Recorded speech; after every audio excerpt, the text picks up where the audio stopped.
Hi everyone mga idol, kamusta po kayo? Pauwi na po ako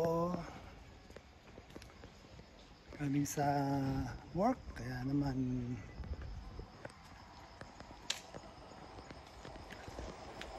medyo haggard dahil pagod po.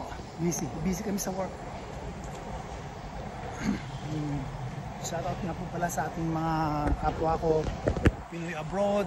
Kamusta po kayo? Shoutout po sa lahat ng aking mga kababayan dito sa bansa ng Japan. At siyempre sa lahat ng mga OFW sa amang panig ng mundo. Laban lang tayo. Ngayon talaga ang buhay. Sa hirap ng buhay sa Pilipinas, sa mga nangyayari, hindi may iwasan talaga na makipagsapalaran sa ibang bansa.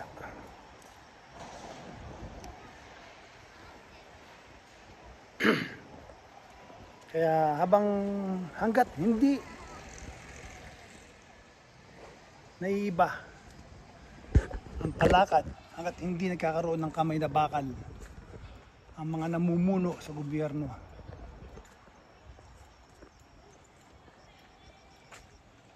kamay na bakal na tapat sa taong bayan,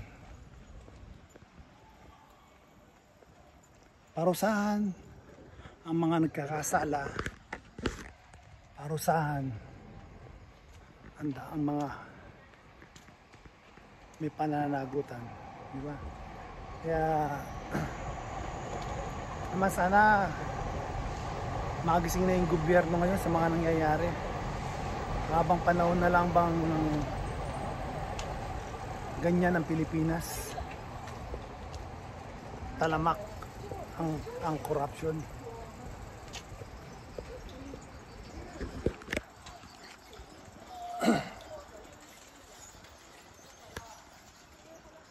Sana sa nangyayaring investigasyon ngayon sa Senado at sa Kamara, sana naman maparusahan ang dapat parusahan at ibalik sa kaban ng yaman, kaban ng bayan, ang kanilang mga kinilimbat. At yan po sana yung magsilbi ng aral sa ating mga kababayan, mga nangungontrata sa gobyerno. Maging tapat po kayo.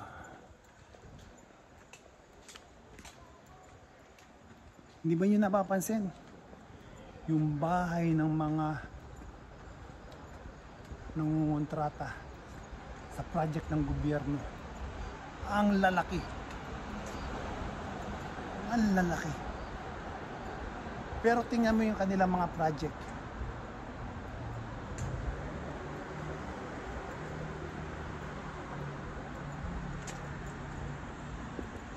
Yan sa mga flood control project, nakita naman ninyo. Ilang taon lang nagigiba. Umulan na high tide, nagigiba. What for pa? Wala ba kayong kahiyan? Nakikita niyo pag bumabaha.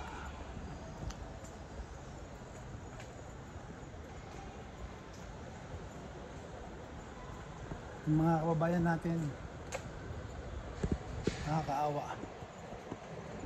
Pero kayo na nangungurakot sa kaban ng yaman, ang lalaki ng mga bahay ninyo. Kahit na siguro magkaroon pa ng tidal wave, hindi kayo maapektuhan dahil napakataas ang bahay ninyo. Nasaan ang konsensya ninyo? Nasaan? Nagtatanong lang po ako bilang isang Pilipino.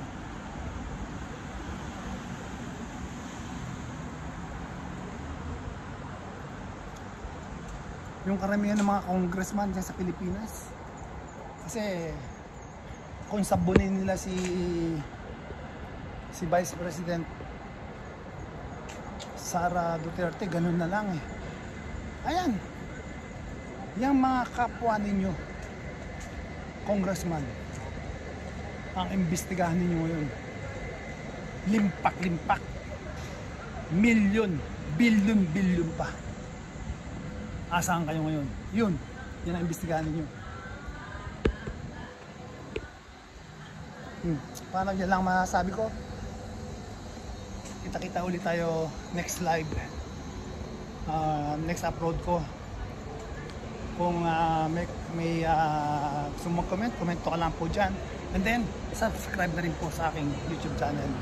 And shout out po sa lahat ng aking mga kaibigan sa TikTok, sa YouTube, and sa Facebook. Ayan. Maraming salamat po sa inyo. Ito po muli ang inyong Kuya Nico. Arat na!